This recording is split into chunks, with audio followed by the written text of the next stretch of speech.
Θα ήθελα να ευχαριστήσω θερμά τον Αμερικανό Πρόεδρο Μπάρακ Ομπάμα και για την επίσκεψή του στην Ελλάδα και για το for choosing Athens, the birthplace of democracy,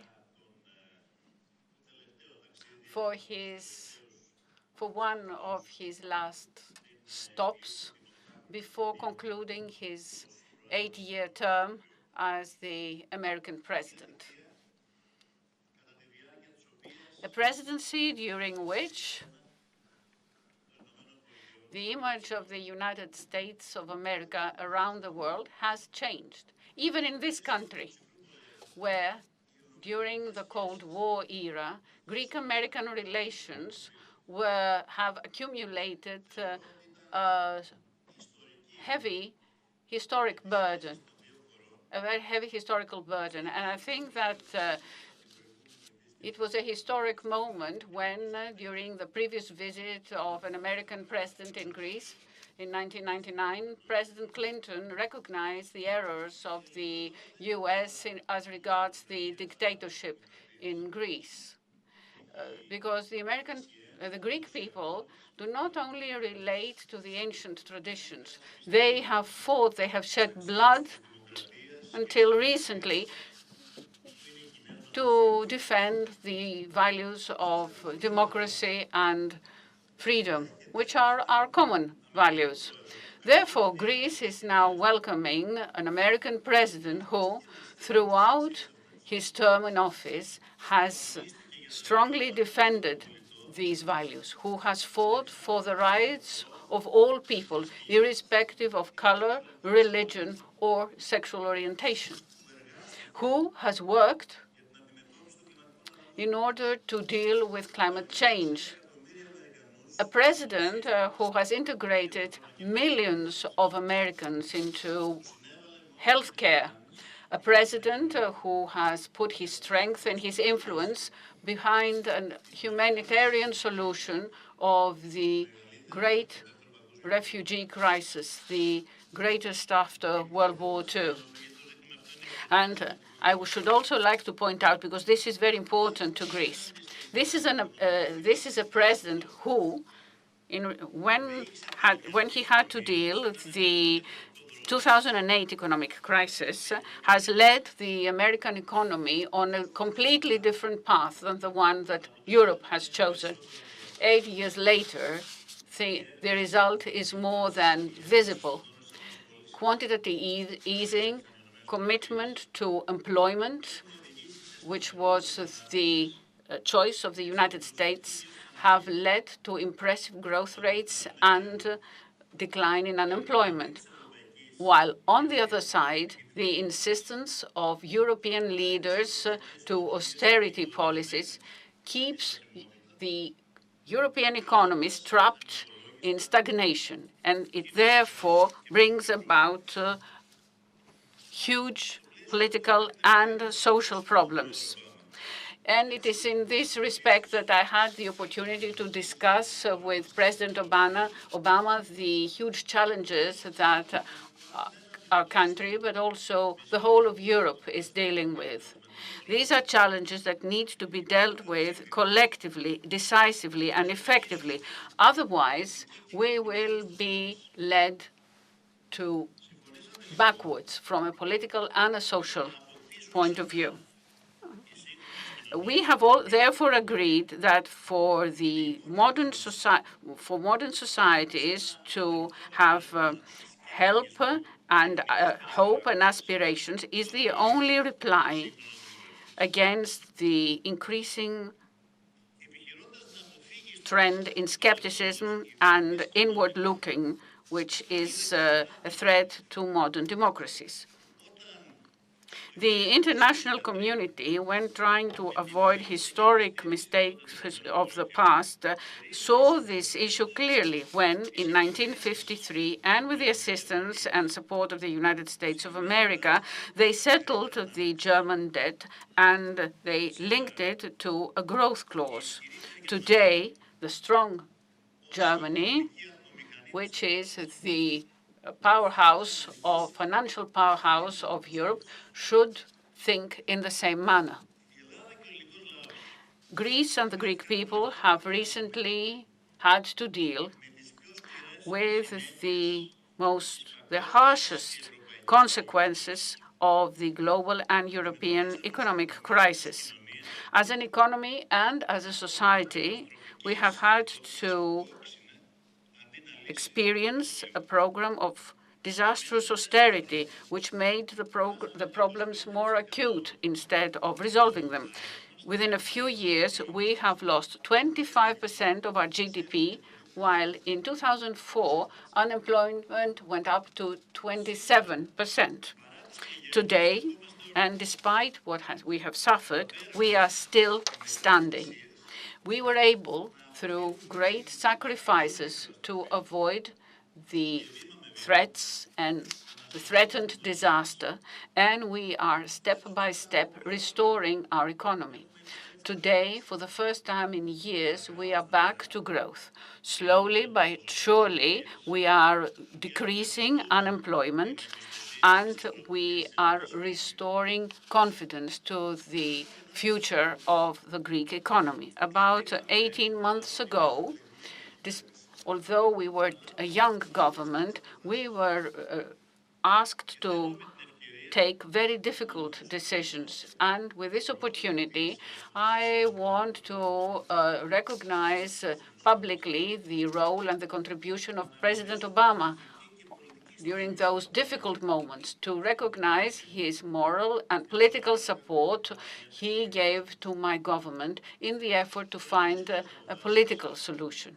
Difficult decisions were made not only in order to keep our country in the Eurozone, but also in order to maintain the cohesion of the European Union. And I believe that our decisions were right, as shown by history. We have made difficult reforms in the social security, in taxation, in public administration, but we have always taken measures to fight corruption, to attract investment, to create a better context for investment in Greece. We will continue to decisively promote reforms that will promote growth. And at the same time, we will continue to negotiate hard in order to avoid any reforms that would undermine growth. But what is more important to all of us is that society should understand, should feel the results of all that, and to make the burden to the weak members of society lighter, and also for the younger and productive generation. Because after 7 years, people cannot take any more austerity. The important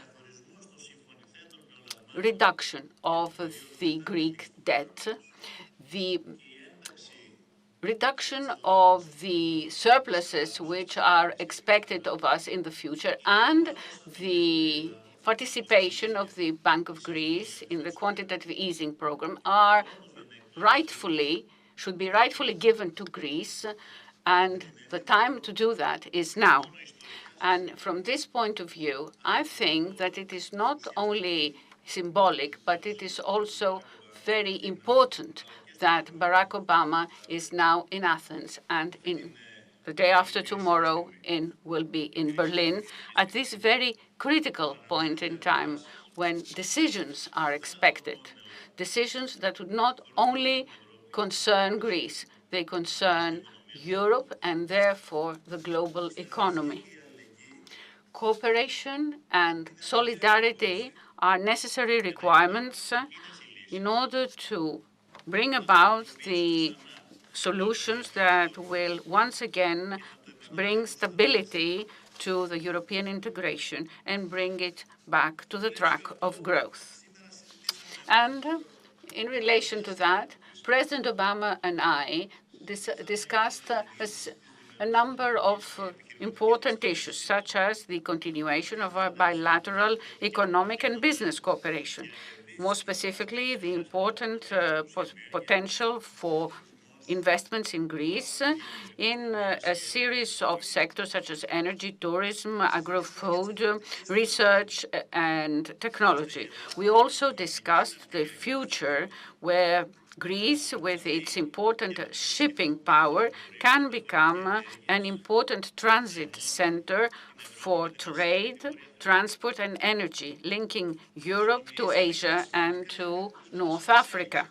We also discussed the important projects underway which upgrade the role of our country on the energy map, such as the TAP, the IGB, pipelines, the upgrading of the LNG terminal, and the FSRU plant in Alexandroupoli, which is now being designed. Also, we discussed the possibility of opening new natural gas corridors in the Eastern Mediterranean, which will play an important role to peace and stability in our region. We have also discussed the excellent Greek human potential, human capital, and especially young scientists.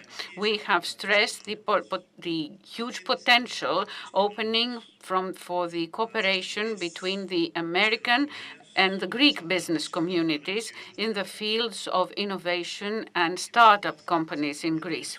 And we have also discussed the current regional developments, the great challenges in security, migration, the need to strengthen our cooperation on these issues. We have discussed the critical role that Greece plays as a pillar of peace and security in a region where stabilization is on the grow.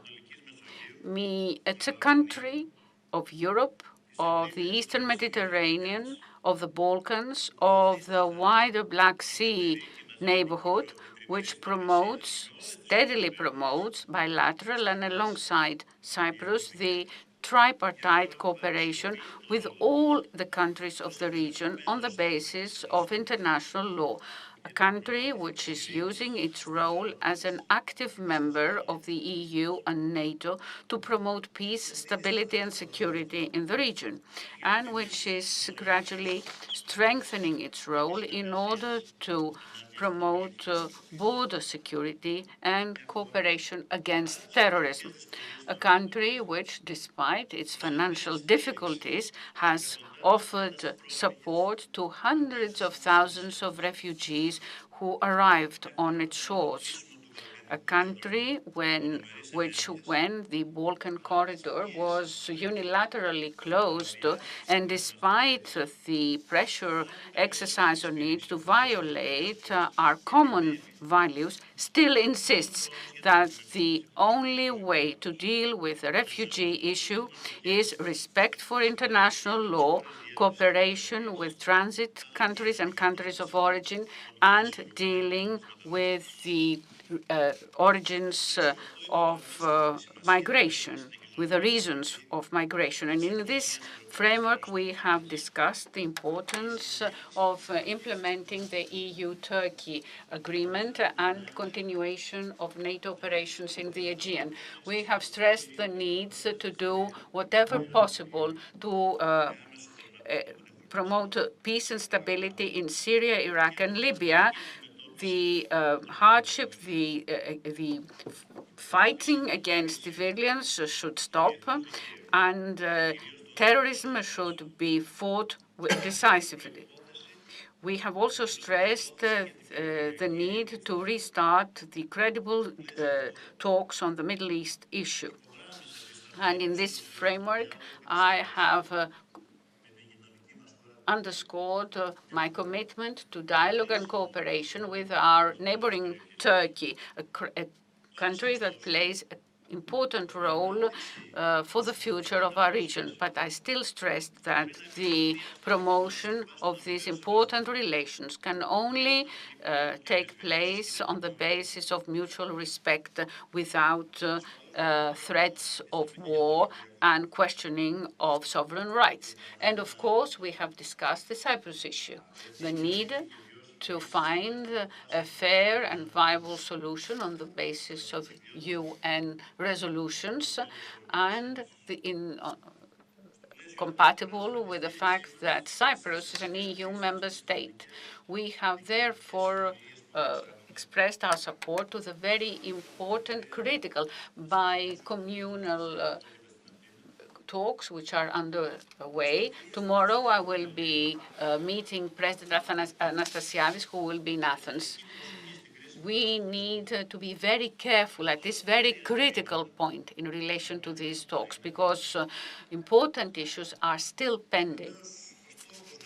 Our objective is to achieve a solution that will benefit all of the Cypriots, and a solution that will promote confidence building on the island. And this, in our view, cannot happen without the departure of the occupation army and without doing away with the obsolete system of guarantees. So before I conclude, I should like to once more thank President Obama for opting to visit our country. I would like now to remember the words of another important American president who, during the previous century, had to fight in order to deal with challenges similar to the current ones: security, economic crisis, or migration of movements of populations. And he had said that real freedom for people can only exist whenever there is security and independence. And he had also said that famine and unemployment are the raw material for dictatorships. These words are very topical nowadays, and I am certain that our peoples who are committed to common values will fight in every way to deter any possibility of us going back into history. It is our duty to make a leap into the future, and I believe that we will make it. Thank you. Kalispera. Thank you, Prime Minister Tsipras, for your kind words and for welcoming me to Athens today. I've always wanted to come to Greece, and I'm delighted to be able to make this part of my last trip overseas as President of the United States. I think we all know that the world owes an enormous debt to Greece and the Greek people. So many of our ideas of democracy, so much of our literature and philosophy and science can be traced back to roots right here in Athens. I'm told there's a saying from those ancient times, kalos ke agathos. When someone or something is good and beautiful on the outside, but it's also good and noble on the inside in terms of character and in terms of purpose. And I think that's a fine description of the friendship that exists between the Greek people and the American people. Now, the ideas of ancient Greece helped inspire America's founding fathers as they reached for democracy. Our revolutionary ideas helped inspire Greeks as they sought their own freedom, and Americans came here to help fight for Greek independence. At the dawn of the Cold War, when President Truman committed the United States to the defense of Greece, he said, "I believe that we must assist free peoples to work out their own destinies in their own way." To this day, the United States is profoundly grateful for our friendship and alliance with Greece. And I'm personally very grateful to my many friends in the Greek American community, sons and daughters of Hellenes, who have found success in every walk of American life. And Alexis, I want to thank you for your commitment to our alliance and for the good work that we did today. As the Prime Minister already noted, we spent much of our time discussing the economic situation here in Greece and how Greece can continue to move forward. I know this has been a painful and difficult time, especially for Greek workers and families, pensioners, and young people. This crisis is not an abstraction, but has had a very concrete and devastating impact on the lives and livelihoods of millions of people across this country. In our meeting, Alexis outlined next steps, including reforms to make Greece more attractive to investment and to prevent the kind of imbalances that led to the debt crisis in the first place. In other words, Greece, under his leadership, continues to do the hard work necessary to recover. At the same time, I've been clear from the beginning of this crisis that in order to make reforms sustainable, the Greek economy needs the space to return to growth and start creating jobs again. We cannot simply look to austerity as a strategy, and it is incredibly important that the Greek people see improvements in their daily lives so that they can carry with them the hope that their lives will get better. And in this context, as Greece continues reform, the IMF has said that debt relief is crucial. I will continue to urge creditors to take the steps needed to put Greece on a path towards a durable economic recovery, because it's in all of our interests that Greece succeeds. We all want the Greek people to prosper, to be able to provide a good life for their families and their children. That would be good for Greece, that would be good for the European Union, good for the United States, and ultimately good for the world. Beyond economic issues, we discussed the pressing security challenges that we face as NATO allies.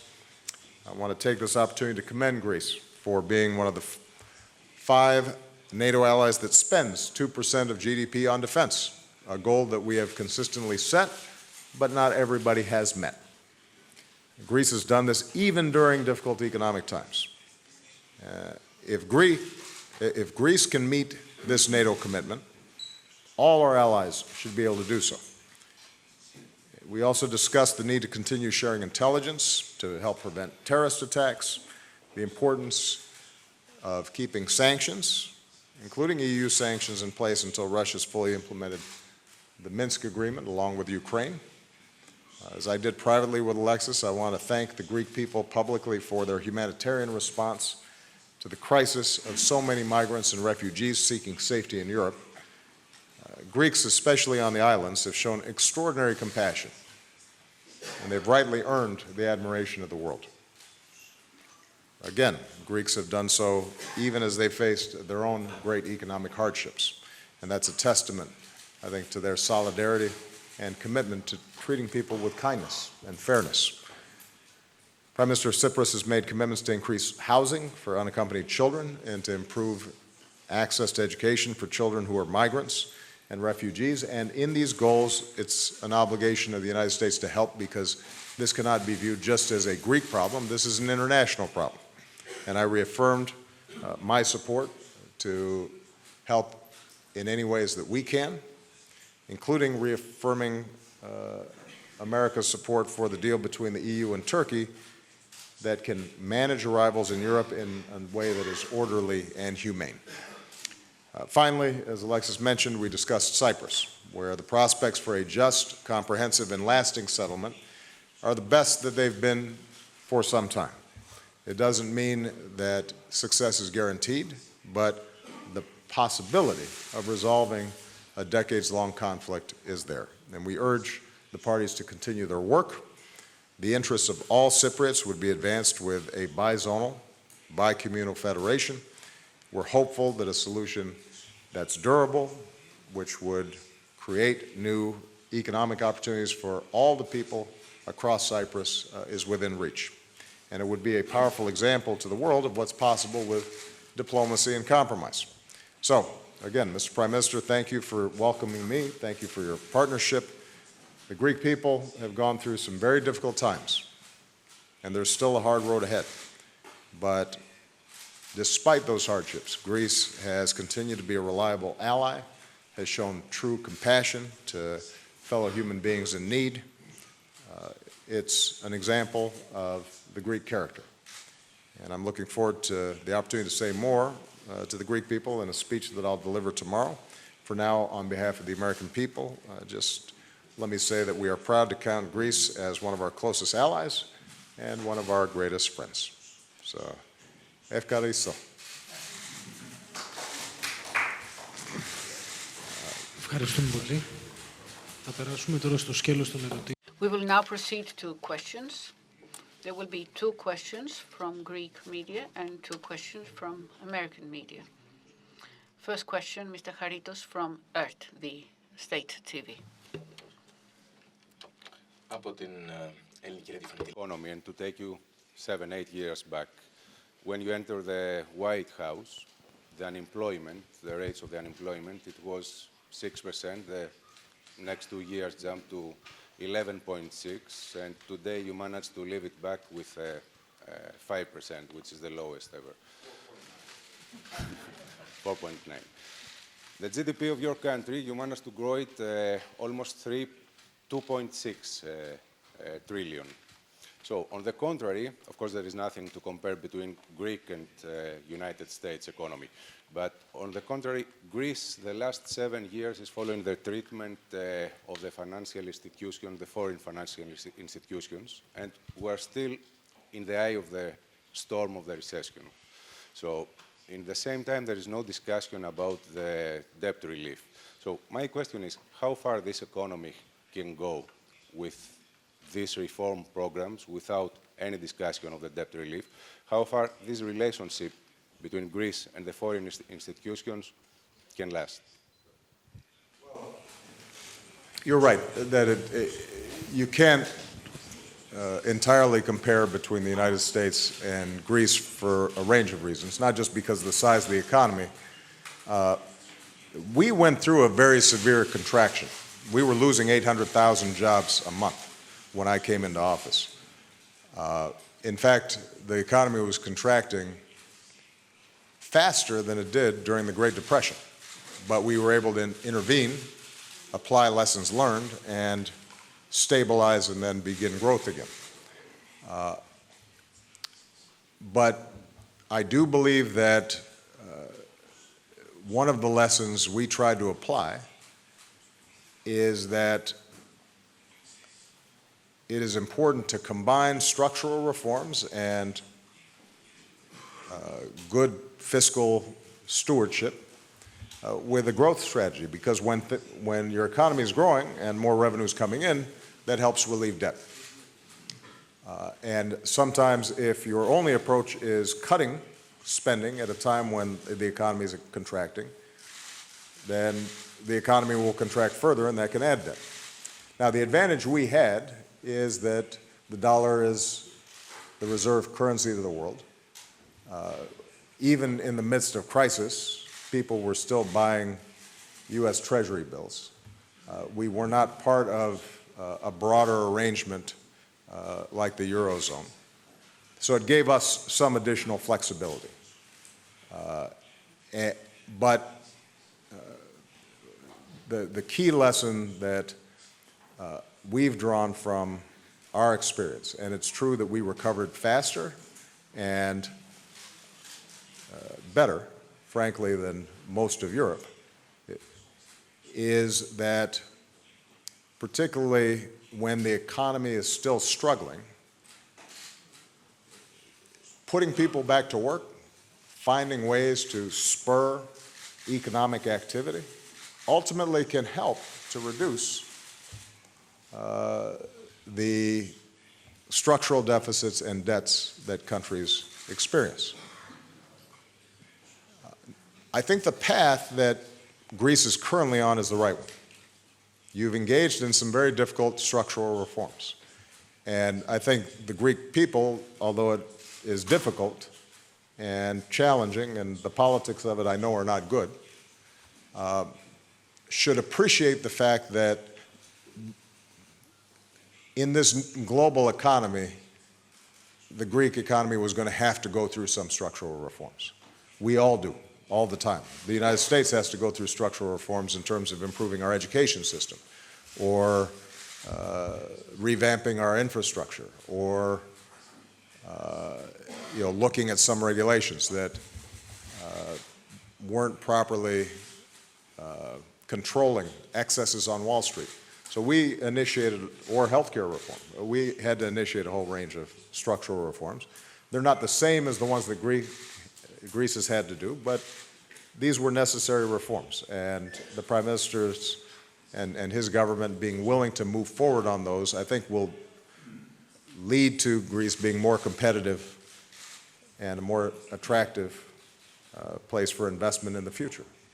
Look, the Greek people are entrepreneurial. There are enormous resources in this country. My hope is that more and more investors around the world see an opportunity to do business here in Greece. But even as you have those structural reforms, our argument has always been that when an economy contracted this fast, when unemployment is this high, that there also has to be a growth agenda to go with it. And it is very difficult to imagine the kind of growth strategy that's needed without some debt relief mechanism. Now, the politics of this are difficult in Europe. I think in fairness to some of the governments up north that I know are not always popular here in Greece, it's important to recognize that they have their own politics, and their populations and their institutions often are resistant to some of these debt relief formulas. But I think that having seen Greece begin many of these difficult steps towards structural reform, having shown a commitment to change, with the Greek people having endured some significant hardships for many years now, there should be an opportunity, I think, for both sides to recognize that if we can come up with a durable solution as opposed to each year or every 6 months having a new negotiation, that could potentially be good for everyone. And now that the Greek economy is growing again, the timing may be right. The first question from the White House reporter will come from Jerome affiliated with AFP. Jerome. Thank you, Mr. President. Yeah.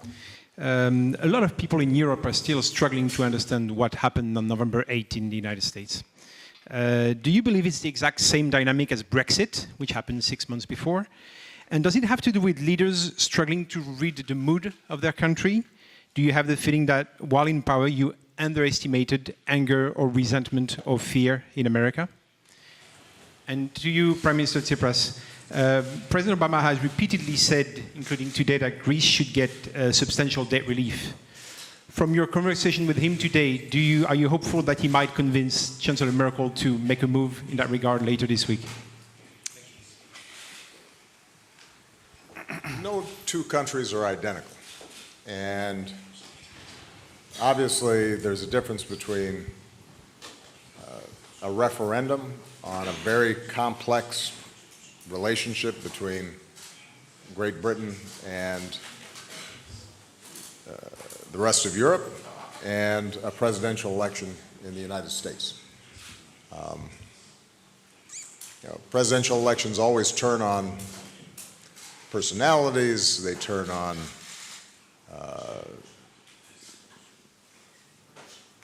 how campaigns are run, they turn on natural desires for change. If you've had an incumbent who's been there for 8 years, there's a temptation to think, well, let's maybe make a change. I think there are a whole range of factors involved. But I do think that there is a common theme that we've seen in a lot of advanced economies and that we've seen around the world, although they manifest themselves in different ways. Globalization, combined with technology, combined with social media and constant information, have disrupted people's lives, sometimes in very concrete ways.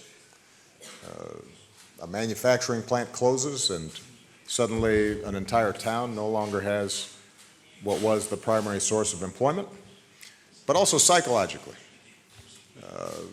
People are less certain of of their national identities or their place in the world. It starts looking different and disorienting. And there is no doubt that that has produced populist movements, both from the left and the right, in many countries in Europe. When you see a Donald Trump and a Bernie Sanders, very unconventional candidates, have considerable success, then obviously there's something there that's being tapped into. A suspicion of globalization, a desire to rein in its excesses, a suspicion of elites and governing institutions that people feel may not be responsive to their immediate needs. And that sometimes gets wrapped up in issues of ethnic identity or religious identity or cultural identity. And that can be a volatile mix.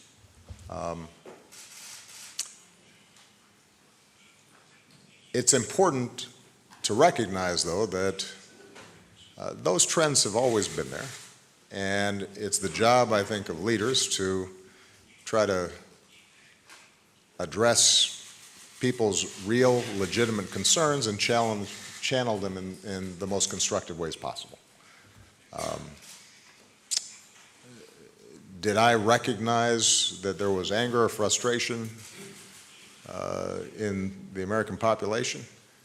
Of course I did.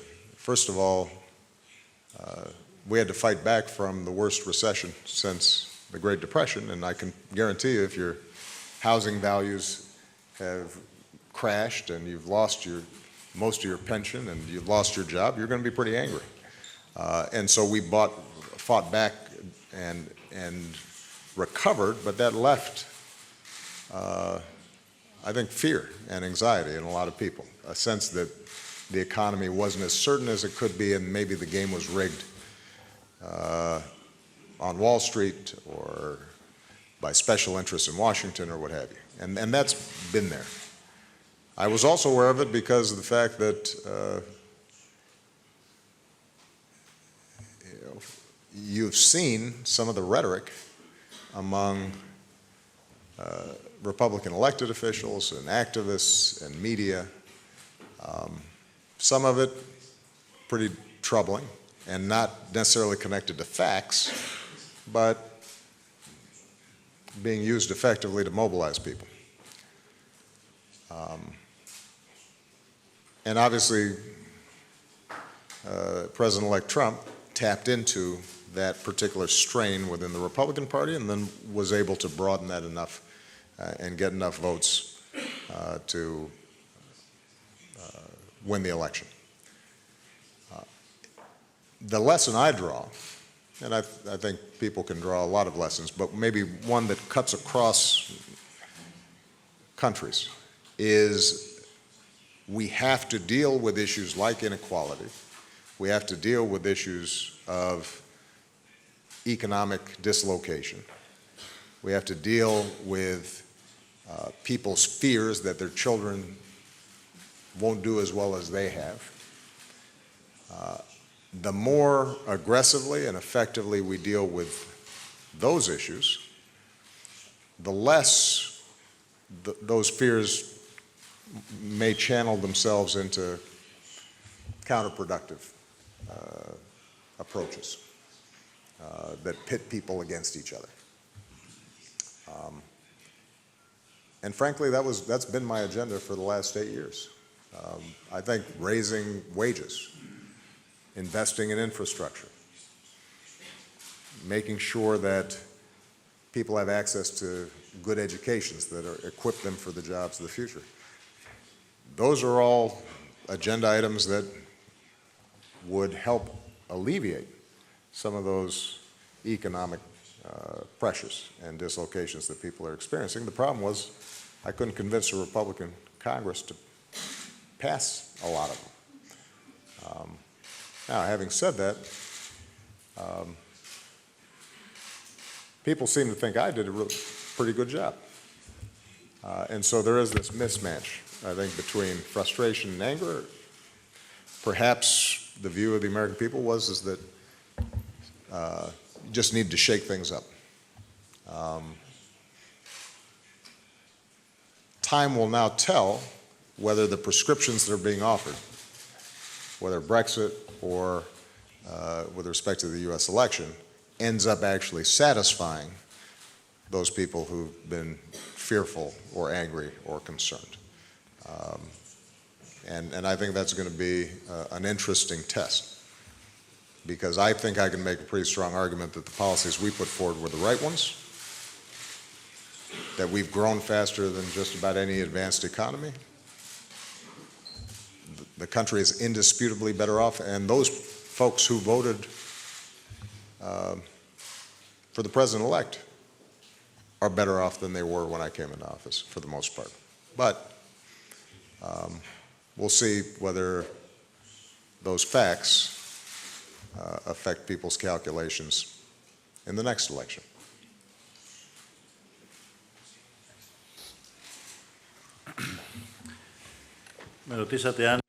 You asked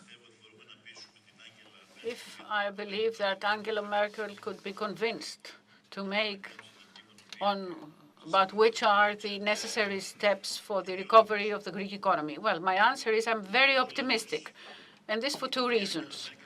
Number one, Angela Merkel is a German politician, and Germans sometimes insist, sometimes they are disagreeable, but they insist that the agreements must be honored. And what is expected to happen with Greece is that which was agreed last July, August, in the summer of 2015.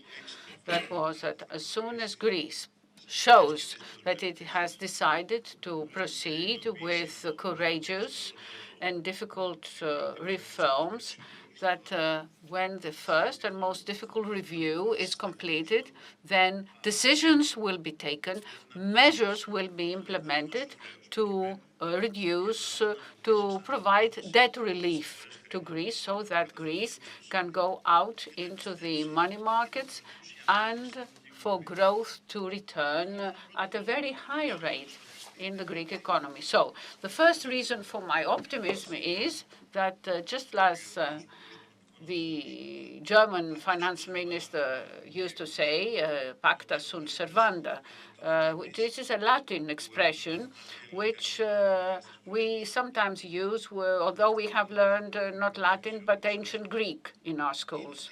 The second reason for which I'm optimistic is that I have met Angela Merkel in person, so has Barack Obama.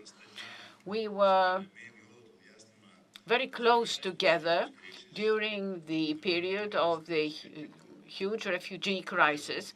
Our cooperation was very good, and therefore I'm of the opinion that she is a responsible politician, a politician who has a sense of responsibility for Europe, and not only for Germany or for her political party. And this was the manner in which she dealt with the refugee crisis, with a deep sense of responsibility on the future of Europe and on stability. And for these two important reasons, I do expect that she will be convinced that these two necessary steps must be made.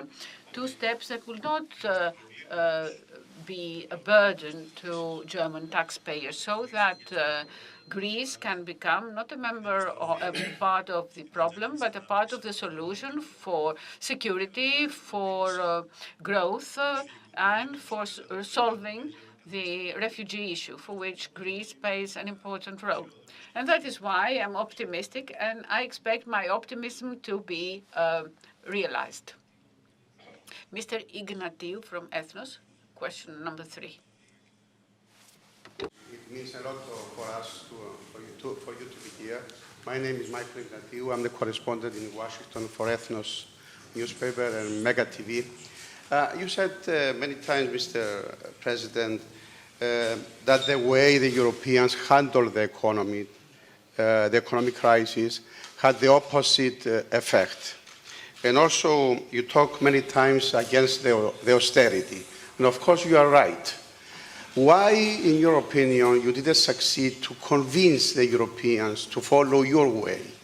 And what are you going to do the last 2 months to help Greece and the Greek people?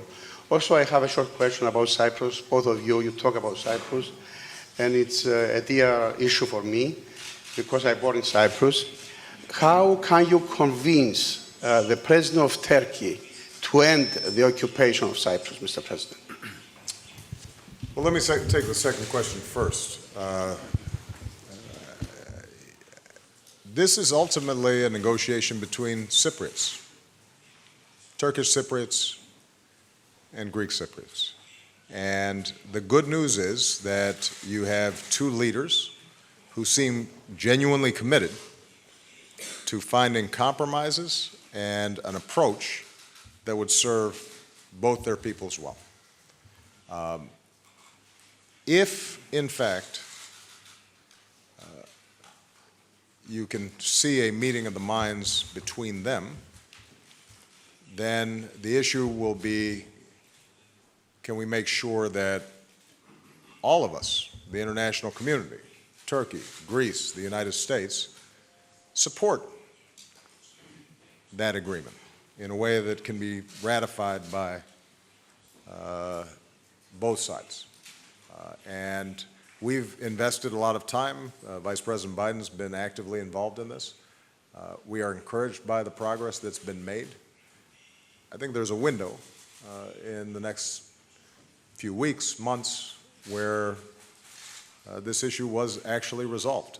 And I think if we can find an equitable solution, it won't provide 100% of what either side wants. There may be some mechanisms for a transition from status quo to the future that both sides envision. But I think it's achievable, and we're going to do everything we can to support the process. With respect to the economy and Europe, again, I think it's important to recognize that in some ways my job was simpler because at least in the first 2 years, I had majorities of my party controlling Congress, and I'm just one country. So Congress is hard to deal with. Dealing with multiple parliaments and commissions and unions and this and that and the other, and that's very complicated. And so the need, I think, to operate by consensus, the fact that not all European countries were similarly situated, even though their economy shared a currency, that made their task more difficult. And so I want to make sure that I'm clear that I don't envy the hard job that each European leader had in circumstances that oftentimes they had inherited. What I've tried to do is just offer our best thinking, whether it's in resolving problems in banks quickly, because the quicker you resolve the problems with banks and there's transparency in that process, the faster they recapitalize and are able to make investments. When the economy is shrinking, providing jobs, spending on things like infrastructure can actually increase revenue and drive down debt. And then there's going to be a time at which point debt has to be taken care of. I mean, for example, in the United States, our deficits went up in those first 2 years because we're engaging in a lot of emergency spending. Our deficits have now been reduced by 2/3, primarily because we started growing again and we started taking in more tax revenue. So there's some lessons, I think, that are applicable for all countries. And what we've just tried to do is offer the best advice that we can, understanding that when you're dealing with multiple nations, but a single currency, and then a European Union where some people are in the currency and some people are not in the currency, and a European Parliament and European Council, that's a lot of meetings. Okay.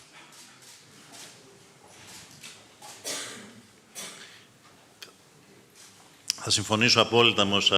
I will fully agree with what President Obama has just said in answering the question about Cyprus. It is not a bilateral issue. It is not a problem between Greece and Turkey. It's an international problem which has been going on for 42 years, as long as I'm alive. And it is a problem of illegal invasion and occupation of the northern part of Cyprus.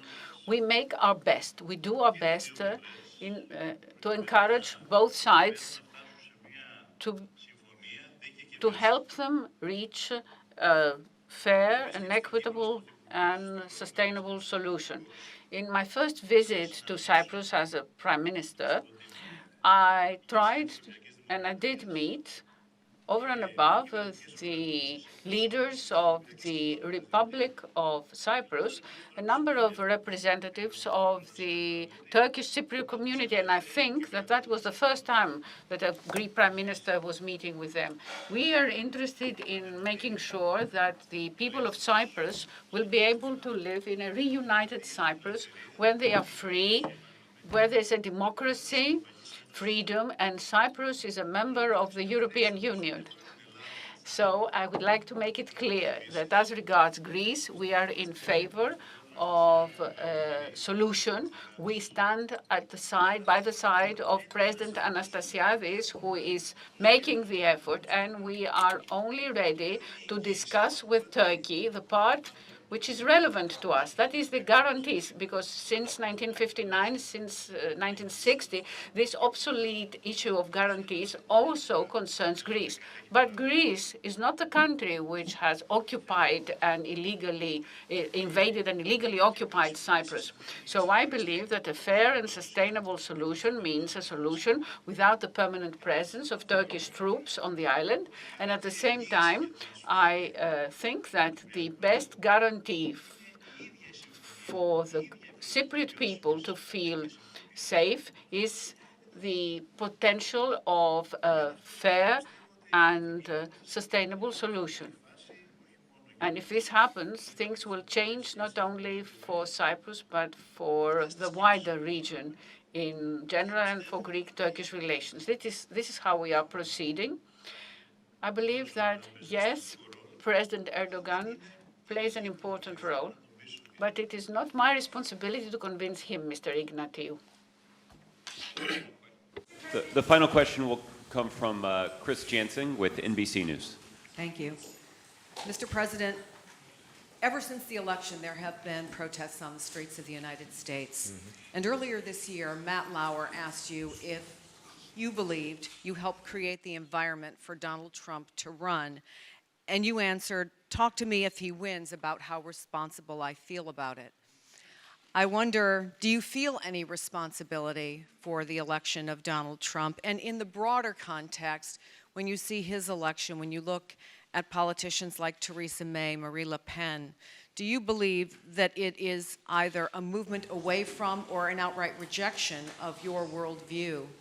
And Mr. Prime Minister, you've also talked about your concerns about the rise of the extreme right in general, and about Donald Trump in particular. You said, I hope we will not face this evil. Do you believe Donald Trump or his ideas are still evil? And if so, do you believe your comments and the comments of other European leaders will make it more difficult for you to work with him? Thank you. Well, first of all, I think it's fair to say that I was surprised by the election results, and I've said so.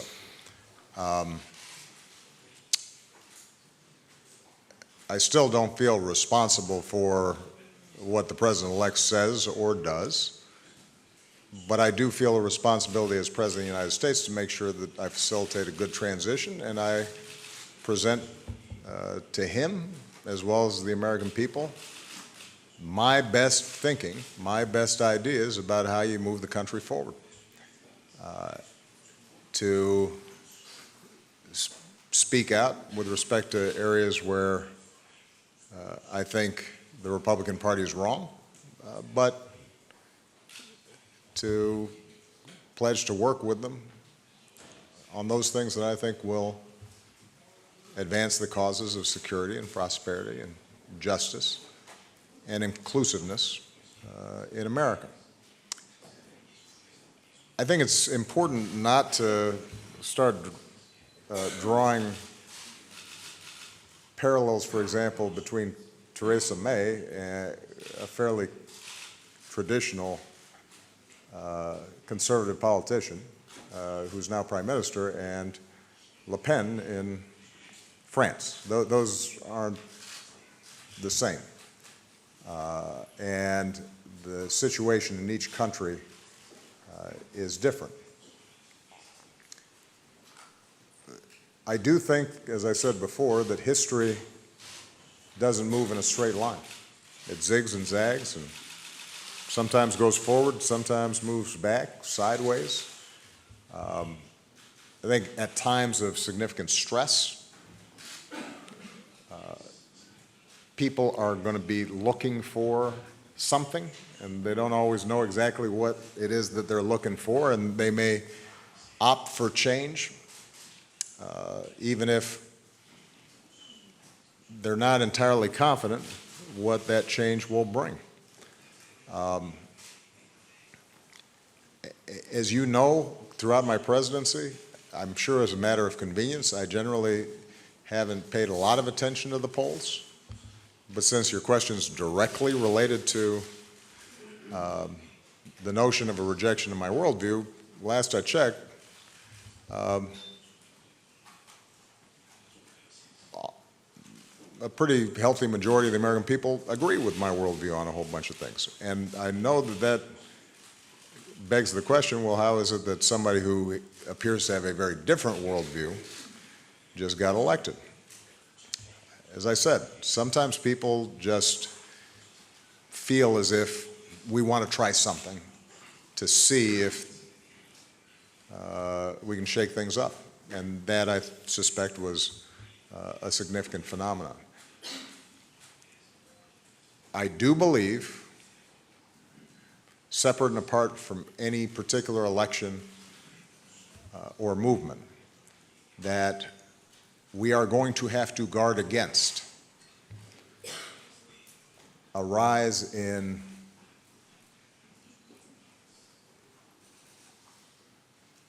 a crude sort of nationalism or ethnic identity or tribalism that is built around an us and a them.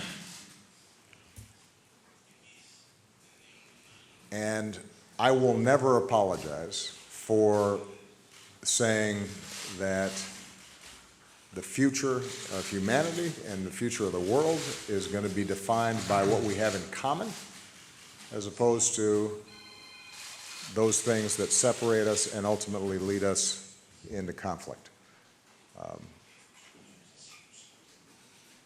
Take Europe. We know what happens when Europeans start dividing themselves up and emphasizing their differences and seeing a competition between various countries in a zero-sum way. You know, the 20th century was a bloodbath. And for all the frustrations and failures of the project to unify Europe,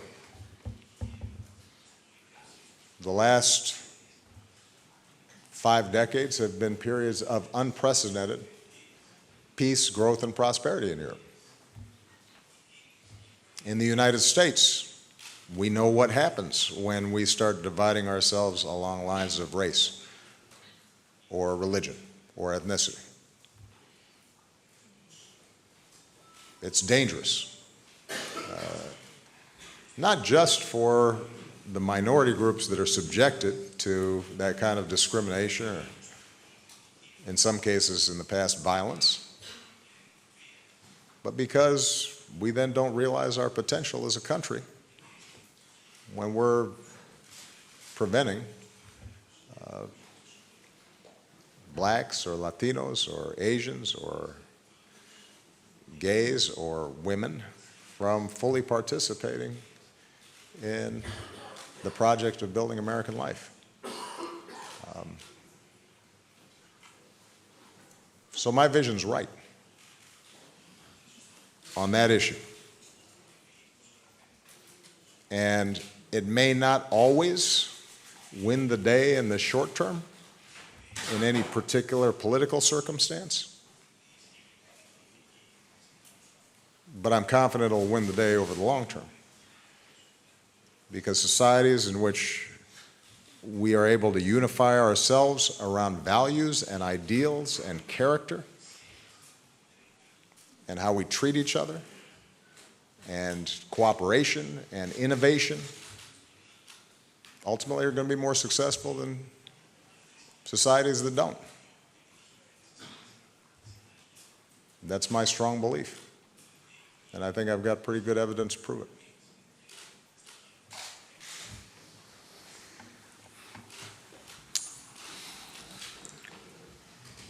Για να σας είμαι ειλικρινής, To be honest,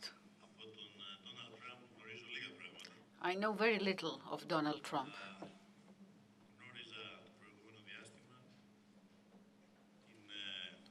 I got to know his aggressive manner and the manner in which he defended some unconventional points of view during the election period. Some have told me that I should have read his book before going to bargain in Brussels, The Art of the Deal. I didn't, but I don't think that that was decisive to the result. Still, let me point out that it was one thing what we knew about Donald Trump when he was seeking to become the candidate for the Republican Party. Another thing during the election period, and now that he is a president-elect, and it's quite another when he will be the president of a country that is a major player, a global player. So that is why, contrary to some of my colleagues in Europe, I did not rush to repeat some of the criticism that many of us have made during the election period about Donald Trump. I also believe that if someone would want to radically change the foreign policy of a country such as the United States, which is very difficult, and although some of us in Europe may fear that this may happen, what we should be doing is build bridges, not walls. We are proceeding on the basis of common values. We have more to gain from partnership, from promoting our partnership in dealing with the big global challenges.